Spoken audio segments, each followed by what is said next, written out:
बिस्मिल्लाहिर्रहमानिर्रहीम। अस्सलाम वालेकुम नाज़रीन, आप यूट्यूब चैनल देख रहे हैं। मैं इमरान खान।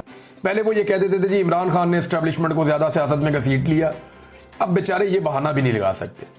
पहले वो ये कह देते थे कि इमरान खान ने हाइब्रिड मॉडल की बुनियाद रखी। अब वो बेचारे ये बहाना भी नहीं लगा सकते।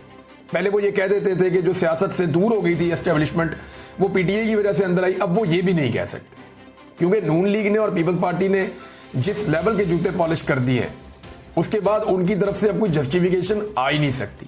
हालात उनके बहुत मुखालिफ हैं। नदीम अफजल चंद साहब कहते हैं ये जो बेजा और फजूल बेगुनाह गिरफ्तारियों का मशवरा दे रहे हैं ना, ये अरबाब इख्तियार के दुश्मन दोस्त नहीं है। अब अरबाब इख्तियार कौन है? जिसके पास इख्तियार है। और इख्तियार किसके पास है? मिलिट्री एस्टेब्लिशमेंट के पास है। और किसी के पास तो पाकिस्तान में इख्तियार है नहीं। अलीमा खान साहबा के दोनों बेटों की गिरफ्तारी के मामले में अब आज के दिन में पेश किया गया उनके दूसरे साहबजादे को, शेर शाह को। अब ये पाकिस्तान से बाहर था, ये वापस पाकिस्तान गया और वहाँ इसे गिरफ्तार कर दिया गया। पहले इसके बड़े भाई को गिरफ्तार किया गया, वो गलती से गिरफ्तार किया गया, लेकिन गोंगलुओं से मट्टी झाड़ने के लिए और अपनी शर्मिंदगी मिटाने के लिए ढीटों की तरह उसका रिमांड हासिल कर लिया गया और जज साहब ने भी उठा के 8 दिन का रिमांड दे दिया। ये जिस जज साहब ने रिमांड दिया, इनके बारे में और भी बहुत सारे कारनामे हैं, मैं क्या बताऊं आपको। बहरहाल यहाँ पे रिमांड हो गया और दूसरे भाई को गिरफ्तार कर लिया गया सेम डे में। शेरशाह को गिरफ्तार किया गया और शेरशाह को गिरफ्तार करने के बाद अब उसका 5 दिन का रिमांड दे दिया गया। यहाँ पे अलीमा खान साहिबा से या बाकी लोगों से, इमरान खान की बहनों से मीडिया ने सवालात किए तो कुछ तकरार भी हुई और कुछ चीज़ें बड़ी क्लियर की हैं। ख़ास तौर पे इमरान खान की बहन नौरीन खान साहिबा ने, उनको जब ये कहा गया ना कि जी खाकी वर्दी की तौहीन की गई, खाकी पतलून उठाएगी, तो उन्होंने कहा जी खाकी वर्दी की तौहीन तो 1971 में हुई थी बांग्लादेश में, यानी वो तौहीन नहीं थी, ये तौहीन है, इसको आप तौहीन समझते हैं। और उन्होंने कहा कि ये एक मूवमेंट था और उसकी वजह दोनों बहनों ने ये बताई कि वहां पे गोलियां चलाई जा रही थी, एक कारकुन के सर में गोली लगी और वो वहां पे जाँ बहक हो गया और उस वक्त वहां पे टेम्परेचर कुछ और था। तो उस माहौल में हसन न्याजी ने यह काम किया और उसके पीछे जो पेंट पकड़ाने वाला आदमी था, उस हवाले से दावे किए जा रहे हैं कि वो बंदा कोई और था, यानी उस बंदे का आज तक पता नहीं चला। अब ये इल्ज़ाम शेर अफजल मरवत साहब तो लगाते हैं इमरान खान के दूसरे भांजे पे, शेर शाह पे, और यही बात जो है बाकी लोग भी शेर शाह के बारे में करते हैं जो मुखालिफिन है। लेकिन वहां एक आदमी और भी खड़ा था जिसके बारे में अभी तक सब जानना चाहते हैं कि ये आदमी कौन था। ना इसे पकड़ा गया, ना इसके खिलाफ कोई कार्रवाई की गई। तो गाड़ियों की तोड़फोड़ करते हुए भी नकाबपोश नजर आ रहे हैं 9 मई को, जो तोड़फोड़ कर रहे हैं, मार कुटाई कर रहे हैं, उन्हें आज तक नहीं पकड़ा गया। तो खाकी पतलून की क्या हैसियत है? पतलून हमारे टैक्स के पैसों से खरीदी जाती है। खाकी पतलून की क्या हैसियत है? 1971 में लोगों ने देखी थी। हसन न्याजी ने कोर कमांडर के सामने पतलून तब लहराई जब लोगों पर गोलियां चलाई जा रही थी। ये नौरीन खानम साहब ने ये बात की। अब जो कुछ आलमी इदारे हैं वो भी इसके ऊपर आवाज़ें उठा रहे हैं। Human rights commission of Pakistan ने भी इसके ऊपर एक बयान जारी किया है।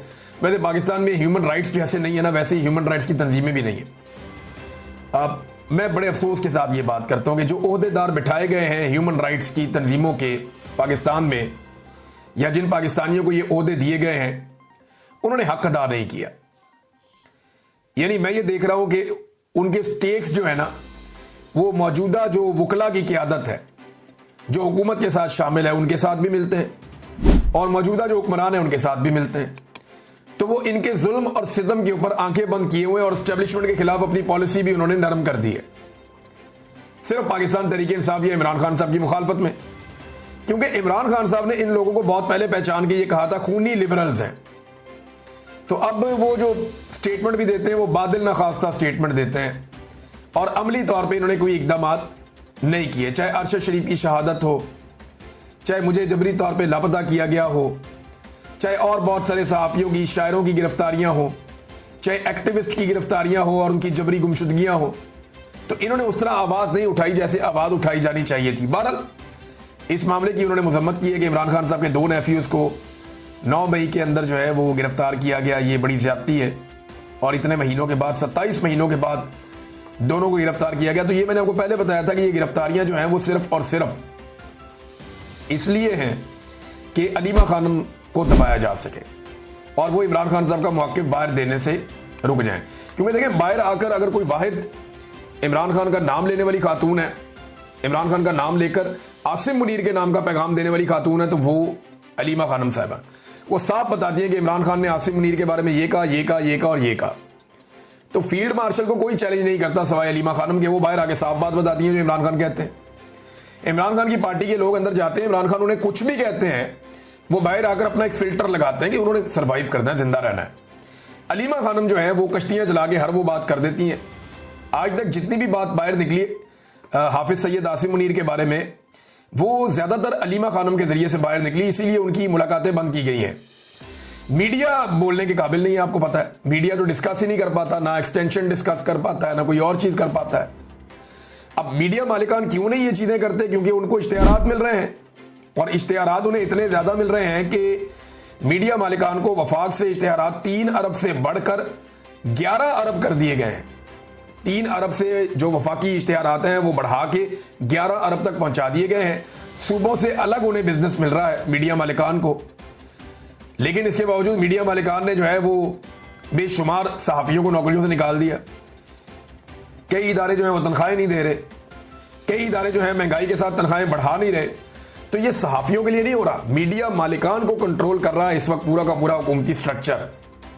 और मीडिया ऐसा कंट्रोल हुआ है कि कोई सही खबर देते हुए, यानी जो बहुत ज़रूरी है, जो अवामी मफाद की खबर है, जिसे हर हाल में दिया जाना चाहिए, हत्ता कि फ्लड के बारे में, दीगर चीज़ों के बारे में, वो महंगाई के बारे में भी बात करते हुए 10 दफा सोचते हैं कि इससे कहीं एस्टेब्लिशमेंट नाराज तो नहीं हो जाएगी, हमारे इश्तिहार तो नहीं रुक जाएंगे। तो मीडिया पाकिस्तान का तकरीबन फारिग हो गया और सोशल मीडिया ने उसकी जगह ले ली है। तो पाकिस्तानियों को भी ये चाहिए कि मैक्सिमम तवज्जो अब सोशल मीडिया पे दें, और वहाँ पे उन लोगों को दें जो उन्हें वो खबरें दे रहे हैं जो मुस्तनद हो सकती हैं या जिनकी तस्दीक हो सकती है। फील्ड मार्शल को आज बड़ा रौला अखबारात में रहा कि 1000 दिन उनके मुकम्मल हो गए। उस हवाले से बड़ी बड़ी अच्छी बातें उनके बारे में लिखी गई हैं। तो अच्छी बातें तो लिखवा ली ISPR ने और पाकिस्तान की मीडिया ने लिख दी, तारीफों के तो पुल बांध लिए। ज़रा थोड़ी सी नेगेटिव साइड भी देखते हैं कि एक्चुअली ये फील्ड मार्शल के 1000 दिन पाकिस्तान को कैसे पड़े। नंबर 1, फौज के लिए बहुत बुरा था, 9 मई हो गया। फील्ड मार्शल अगर वो पॉलिसीज ना रखते और इमरान खान को गैर कानूनी तौर पे गिरफ्तार करने का हिस्सा ना बनती फोर्सेस, और जो कुछ इमरान खान के साथ हुआ वो तसलसल जारी ना रखा जाता, तो इदारे के खिलाफ लोगों का इतना रिएक्शन ना होता कि वो 9 मई को इदारों के बाहर या इनके दफातर के बाहर एहतजाज करने चले जाते। अब उसके बाद जो हुआ वो कंट्रोवर्शियल है, उसकी आज तक कोई इंक्वायरी नहीं हुई कि वो किया किसने और वो कैसे हुआ। बहरहाल 9 मई आसिम मुनीर साहब के दौर में हुआ। 8 फरवरी 2024 पाकिस्तान की तारीख की इलेक्शन की सबसे बड़ी डकैती आसिम मुनीर साहब के दौर में मारी गई। ये सबसे बड़ी डकैती है। इसका सिंपल मैं आपको ये बता देता हूं कि पाकिस्तान की तारीख में इलेक्शन बहुत चोरी हुए।